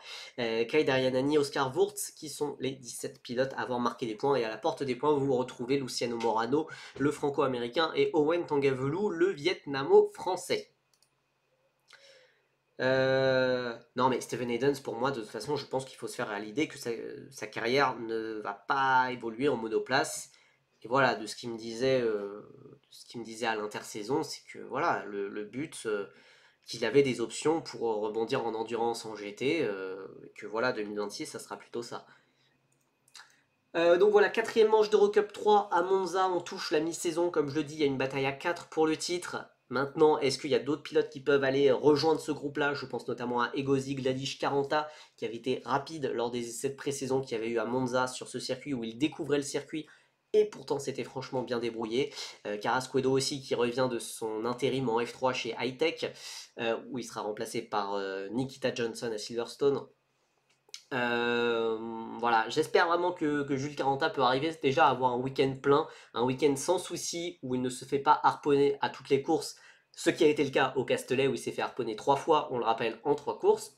Il y a aussi un autre Français qui revient, Owen Tangavelu, qui revient encore pour la énième fois en Eurocup 3. Après avoir fait le week-end précédent chez DriveX, il passe chez l'équipe suédoise Alley Racing, une équipe privée suédoise détenue par les frères Hellberg, qui sont pilotes, directeurs pilotes, voilà, qui ont décidé de faire leur propre My Team en Eurocup 3, 36 ans et 48 ans, Linus et Emile Hellberg, qui vont accueillir leur premier vrai pilote avec Owen Tangavelu. Donc bon, voilà, c'est la petite curiosité. Voilà, c'est toujours rigolo ces petites équipes privées avec peu de moyens. Voilà, qu'est-ce que Owen Tangavelu va faire dans cette équipe? Je sais pas. J'ai du mal à comprendre un petit peu la carrière. La trajectoire de Owen Tangavelu qui stagne un petit peu à cet étage depuis pas mal d'années désormais. Ouais, qui avait rejoint la Formule régionale en 2022 et qui est toujours aujourd'hui. Ça commence à faire un petit peu long et il faudrait trouver un pied-à-terre, enfin, quelque chose de plus stable en endurance, en GT. Voilà, voilà, il faut essayer de trouver quelque chose ailleurs. Parce que ça commence à devenir trop long. On a aussi la GB3 qui revient avec un plateau compliqué. Malheureusement, en fait, la GB3 est à une nouvelle à une nouvelle réglementation de voitures et visiblement ça ne convainc pas parce que ce week-end en Hongrie il n'y aura que 16 voitures alors qu'on annonçait une grille à 25-30 pilotes etc. Bah au final quand il n'y a pas les pilotes qui font aussi la FRECA, quand il n'y a pas les pilotes qui font aussi l'Eurocup 3, qui font aussi la F3 etc. Et ben on se retrouve avec une grille à 16 pilotes donc c'est vraiment compliqué. Euh, ouais, grosse clim pour la GB3 qui pour le moment ne répond pas vraiment aux attentes. Donc voilà, c'est ouais, un petit peu décevant ce qui se passe en GB3 en Hongrie. Donc ça sera sur le même week-end que l'Africa, qu'aussi que l'Euro Formula Open. On aura ces trois championnats qui rouleront en Hongrie en même temps, enfin en même temps, à des moments différents, mais voilà, sur le même week-end, vous m'avez compris. Il y a aussi, alors, pooling seulement P17, j'avoue que j'ai même pas regardé, pardon. Ah ouais, pooling P17. Pourtant, le premier week-end avait été plutôt pas mal. Mais ouais, c'est vrai qu'elle a complètement décroché. Par contre, ouais, on a Ninovic en tête du championnat, pilote Rodin, Eusenroder, Fairclough, très bon pilote, mais qui a eu un week-end très compliqué à Spa. Slater, Lyle, Canatoli, mais voilà, Slater, Canatoli, c'est pas des pilotes qui font la saison entière vu qu'ils priorisent la Freca, tout comme Yu Yamakoshi. Euh, voilà, il y a des pilotes qui passent un petit peu à côté de leur saison. Kino Alazari, jeune pilote alpine, qui est assez anonyme. Nikita Johnson, on comprend pourquoi il priorise la F3 par rapport à la GB3 vu son début de saison assez anonyme lui aussi. Donc voilà, on se retrouve avec 16 voitures en GB3.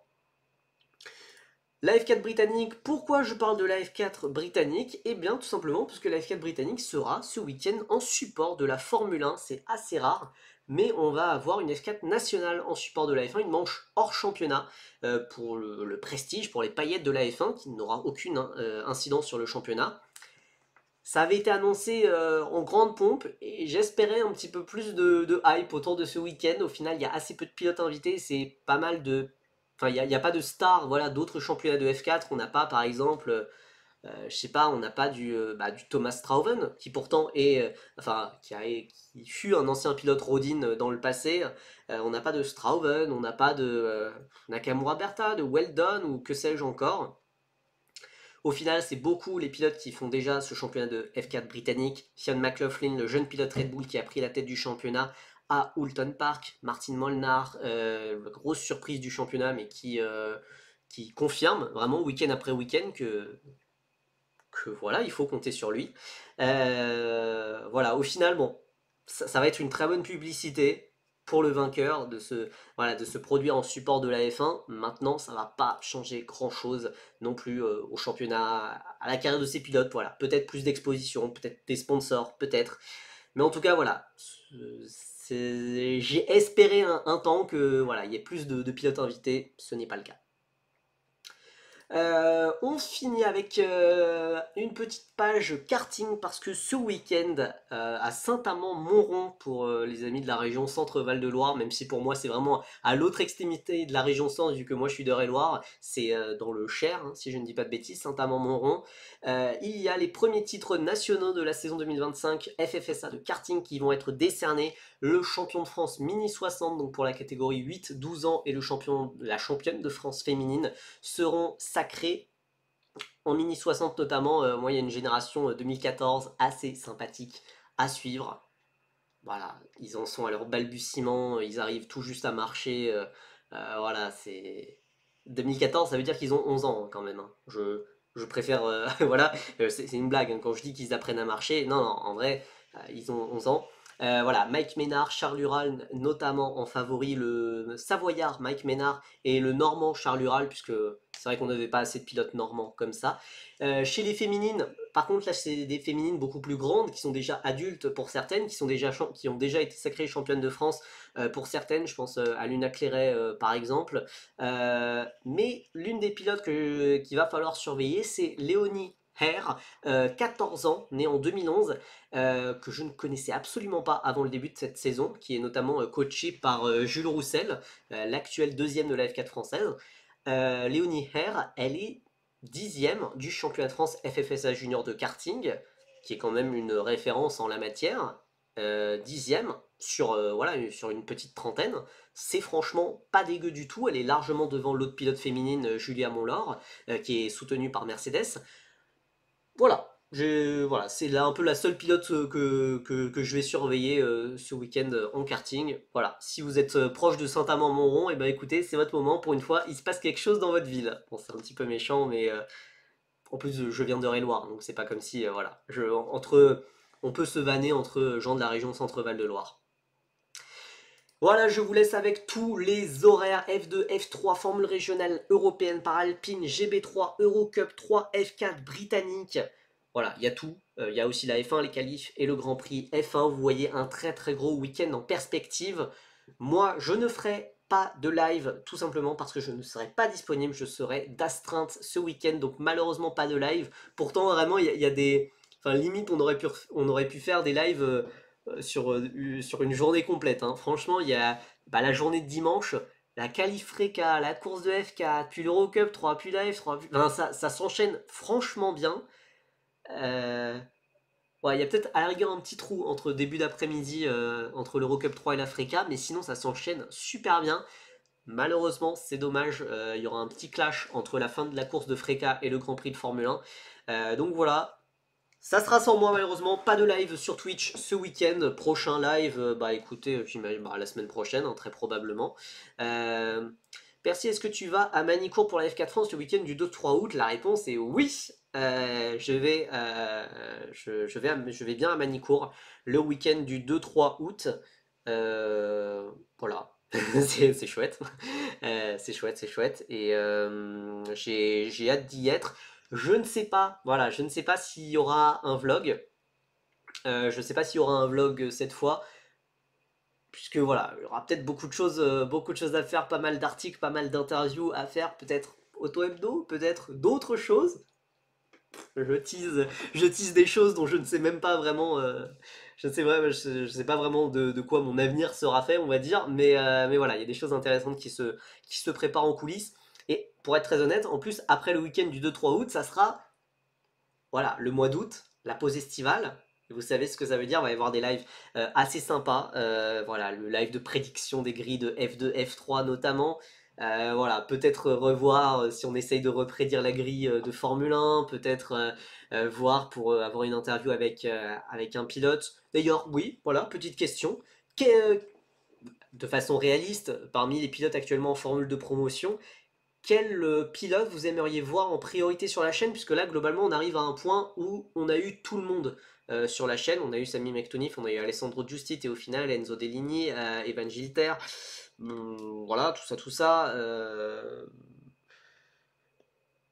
Yannis Steven Edens, l'air de rien, Enzo Peugeot, euh, Jules Caranta, voilà, on a eu pas mal de monde. Non mais après, d'interviewer des gens qui parlent français, hein, puisque Olivieri, c'est vrai que ça serait sympa, mais même s'il roule chez RS, je pense pas qu'il parle français, tu vois. Woodstock, pour la blague, ça serait rigolo, mais voilà quoi. Mais si, j'ai déjà interviewé un Belge. J'ai déjà interviewé Yannis Stevenson. C'était très sympa par ailleurs. Mais ouais, tiens, d'ailleurs, ouais. Mais je sais pas. Et un Eikemans, tu vois, je sais. Enfin, petite question, si Nitram Nitrin est toujours là, les Belges flamands, les Belges flamands, est-ce qu'ils parlent tous français aussi en plus? Enfin, est-ce que je me rends pas vraiment compte. Andrea Dup, ouais, mais enfin, j'aime pas interviewer les pilotes de F4. Enfin, interviewer les pilotes de F4 sur un circuit ou pour faire des articles, il n'y a pas de souci, mais faire une interview en live, c'est quand même un exercice où il faut quand même un peu plus de bouteilles, j'ai envie de dire. Euh, Souvent, oui, ok. Ok. Non, mais c'est vrai que tu vois un Thomas Strauven, mais et un Ekemans, mais que je ne connais pas, hein, que je ne connais pas, j'ai jamais eu aucun contact avec eux, mais pas toujours. Ok. Thomas Strauven, en vrai, Thomas Strauven, ça fait un petit peu. Enfin, non, Thomas, en fait, c'est aussi néerlandais, c'est aussi. Bon. Ou un ancien. Ah, un ancien, ça peut être sympa, ça. Ah, attends, tu me donnes des idées là. Tu me donnes des idées. Ouais, ouais. Bon, écoutez, je verrai, je verrai. Je verrai. Je commence à avoir des idées là. Taito Kato, mais non, non, non, non, t'es fou, t'es fou, t'es fou. Il parle pas français, il parle juste quelques mots, genre bonjour, oui, oui, baguette. Globalement, c'est un petit peu tout, hein. Mais en anglais, déjà, là, il s'est amélioré. Il s'est amélioré cette année. Maillaveux Grand Fricas, ouais, on en a parlé, on en a parlé. Mais ouais, bah écoutez, écoutez, voilà, faut que je vois ça, quel serait le meilleur invité possible. Après, on peut refaire des invités qu'on a déjà eu, hein. Ça peut être encore une fois du Gilter ou du Deligny, il n'y a pas de souci, hein. Mais voilà, faut que je vois ce que j'arrive à faire sur pendant l'été pour s'occuper. Fais une interview en anglais. Non mais je vais pas faire une interview en anglais sur Twitch, hein. Pain, c'est inaccessible. C'est. Ouah. Alors déjà, ne serait-ce qu'avoir une interview basique avec Dorian Pain, ça serait vraiment compliqué. Mais alors une interview en live, il n'y a aucune chance. Aucune chance que ça passe. Il est long le stream. Ouais, ça va, dis tout de suite que tu veux que j'arrête ma chaîne, hein. 20h03, 20h04, ça va, on est dans les temps, hein. Jimmy Fallon, ouais, voilà, tu vois. Euh, je suis pas spécialement encore au niveau de Jimmy Fallon, je pense. Donc, euh, donc non, Dorian Pain en plus en live, non, ce serait complètement inaccessible, hein. Alors, la seule chance que je peux avoir, je sais que le papa de Dorian me regarde parfois, mais, mais non, je pense pas que ça soit possible. Interview de Max Verstappen en live. Bon, écoute, oui, tant qu'à faire, hein. Tant qu'à faire. Euh, Bon, écoutez, je vais voir ce qu'on peut faire. Je vais voir ce qu'on peut faire. Qui parle français dans les formules de promotion? Bah. Mais vraiment, enfin, en plus, pour une interview en live, faudrait vraiment un français natif, quoi. Enfin, un français fluent, où t'es vraiment à l'aise. Quand tu vois que même un gars super à l'aise en français comme Mick Schumacher aime pas parler en français en interview alors qu'il a un meilleur niveau que toi et moi, presque, euh, je suis dispo sinon. Bah écoutez, alors ouais, ou je sais pas, ou. Je sais pas, qu'est-ce qu'on peut. Bon, écoutez, je réfléchirai à tout ça. Théo, c'est mort. Et j'y ai pensé. J'y ai pensé. Je sais pas à quel point c'est possible, mais peut-être. Ça peut être sympa. Mais j'y ai pensé à Théo, on en reparlera. On en reparlera. Cordil, bah bien sûr, bah bien sûr. Bah bien sûr. Bon écoutez, merci beaucoup d'avoir été aussi nombreux sur ce live, c'était très chouette de faire ce petit live, vous étiez très actifs, merci beaucoup pour tous les subs, encore une fois. Ça fait plaisir, on va se régaler ce week-end. Voilà, évidemment je serai présent sur Twitter, sur Blue Sky, etc. pour parler de tout ça, mais il n'y aura pas de live Twitch, c'est une assurance, je suis d'astreinte. Donc voilà, Twitter, Blue Sky, et voilà, on va se régaler. F2, F3, Africa, Eurocup 3. Je vais poster les horaires du week-end demain soir, je pense, pour que vous ne loupiez rien, pardon. Je posterai ça sur Twitter et sur Blue Sky, puis ensuite on sera bon. Merci beaucoup d'avoir été aussi nombreux cette soirée. Je vous souhaite à tous un excellent week-end de course. On se retrouve à très bientôt sur Twitter, sur Insta, sur Feeder Series, sur YouTube, sur TikTok, sur Blue Sky. Putain, je pourrais peut-être même rajouter presque Auto Hebdo. Presque, vu que j'ai posté un article. Mais voilà, n'hésitez pas à me follow un petit peu partout. À me follow sur YouTube, on s'approche des 1000 abonnés. On est si proche, il me reste, je crois, on est 983. Voilà, donc voilà, n'hésitez pas, en tout cas, le message est passé. Passez à tous une très bonne soirée et un excellent week-end de course. Bye bye!